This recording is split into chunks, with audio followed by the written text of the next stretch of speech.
जय जगन्नाथ बंधुगण, आशा करी आपण मैंने भलरे थे।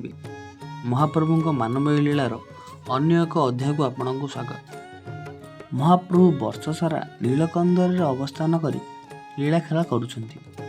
वर्षर बैशाख और ज्येष्ठ मासरे प्रचंड रौद्रताप हेतु जगतर जीवजंतु ठारू आरंभ करी वृक्षलता पर्यंत समस्ते अस्तव्यस्त होइतांती। महाप्रभु मानवीय लीला करुथिबारु से बा किपरि बलि पड़िबे। से मध्य मनुष्य परी ग्रीष्मरु उद्धार पाइबा अनेक व्यवस्था करिथांती। मानव जेपरी ग्रीष्मरु उद्धार पाइबा एसी कूलर फैन आदि तले बसी थाए, शीतल खाद्य खाई थाए, सूता लुगा पिंधि थाए, सेहीपरि महाप्रभु मध्य अक्षय तृतीय ठारू 45 दिन धरी चंदन यात्रा पालन करिथांती।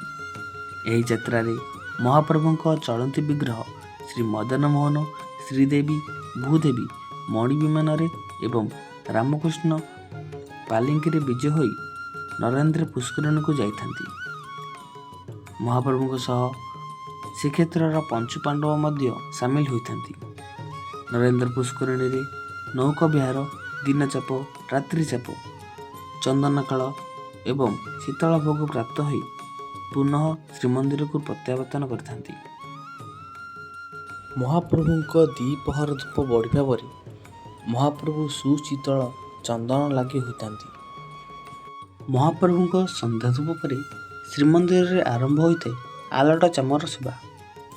यही सेवारे महाप्रभु एक सूता लुगा पिंधि थांती और सेवक माने आलट और चामर सेवा करथांती।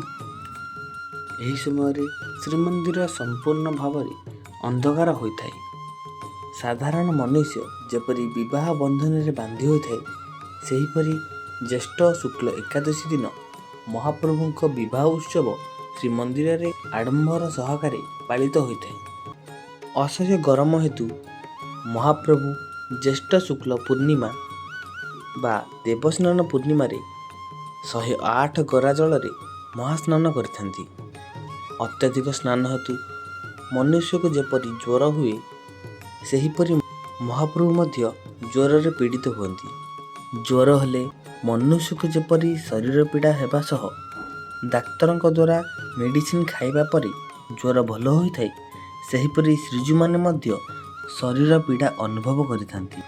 एथिलागी 15 दिन पर्यंत अणसर गृह रे रहिथांती। महाप्रभुଙ୍କ बदल रे पटिदिय पूजा पाइथांती। बलभद्रଙ୍କ स्थान रे श्री वासुदेव, माँ सुभद्रा स्थान रे श्री भुवनेश्वरी और महाप्रभु स्थान रे श्री वासुदेव पूजा पाइथांती।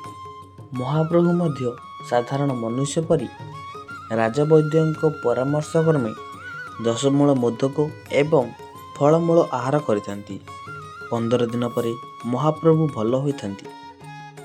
साधारण मानव जेपरी कर्मभूमि कर्मरत थिले मध्य जन्मभूमि को भूली न थाए, सेहीपरि महाप्रभु मध्य वर्षकु थरे निज जन्मभूमि को जाइथांती। आषाढ़ मास शुक्ल द्वितीय तिथि अर्थात श्री गुंडीचा दिन श्री बलभद्र तालध्वज रथरे, माँ सुभद्रा दर्पदलन रथरे एवं श्री जगन्नाथ महाप्रभु नंदी घोष रथरे विराजमान होई निज जन्मभूमि अभिमुखे यात्रा करिथांती। सेठारे श्रीजू माने नवदिनात्मक गुप्त वृंदावन लीला करिबा सह आड़प मंडपरे भक्त मानकु दर्शन देथांती। जय जगन्नाथ।